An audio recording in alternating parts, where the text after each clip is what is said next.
Птичка и кит. An original tale by thefablecottage.com. Жили-были птичка и кит. Они любили друг друга. Птичка любила красивую улыбку кита. Ей нравилось смотреть, как он грациозно плавал в воде. Кит любил красивые белые перья птички. Ему нравилось смотреть, как она парила высоко в небе. И птичка, и кит любили кушать много вкусной рыбы. Все лето птичка и кит встречались в тихой бухте. Они много разговаривали. Они разговаривали о луне, о волнах и о кораблях в океане.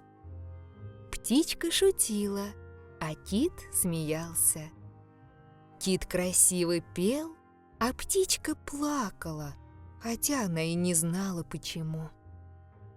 «Когда-нибудь ты познакомишься с моей семьей в глубоком океане», — сказал кит. «А ты познакомишься с моими друзьями на берегу», — сказала птичка. Все было прекрасно. Но мир не стоит на месте. Лето превратилось в осень, а за осенью пришла зима. Океан стал холодным, и все киты поплыли в теплые края. «Давай со мной в теплые края», — сказал кит.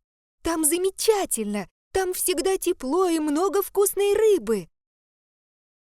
«Я люблю вкусную рыбу», — ответила птичка. «И я тоже люблю быть рядом с тобой. Я за тобой хоть на край земли, но сначала научи меня быть китом». «Вот так», — сказал кит, ныряя глубоко под воду.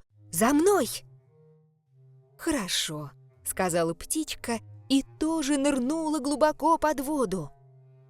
Все глубже и глубже ныряла она. «Я плаваю!» — смеялась птичка. «Я кит!» Но скоро ей стало трудно дышать. Она поднялась на поверхность воды, чтобы вдохнуть воздуха. Она ныряла еще много раз, но каждый раз ей приходилось подниматься на поверхность воды, чтобы вдохнуть воздуха. «Наверное, птица не может стать китом», — сказала птичка. «Лучше ты со мной. Я живу высоко на скалах. Это замечательное место. Там тепло и уютно, а по утрам можно смотреть восход солнца». «Я люблю смотреть восход солнца», — сказал кит. «Я тоже люблю быть рядом с тобой. Я за тобой хоть на край света. Но сначала научи меня быть птичкой». «Вот так», — сказала птичка. «За мной!» Она взмахнула крыльями и взлетела в небо. «Хорошо», — сказал кит. Он зажмурил глаза, взмахнул своими плавниками, как птичка. Он махал и махал ими вверх и вниз. Брызги воды летели во все стороны. «Я лечу!» — смеялся кит. «Я птица!» Но когда он открыл глаза, он понял, что не парит в небе. Он по-прежнему в воде.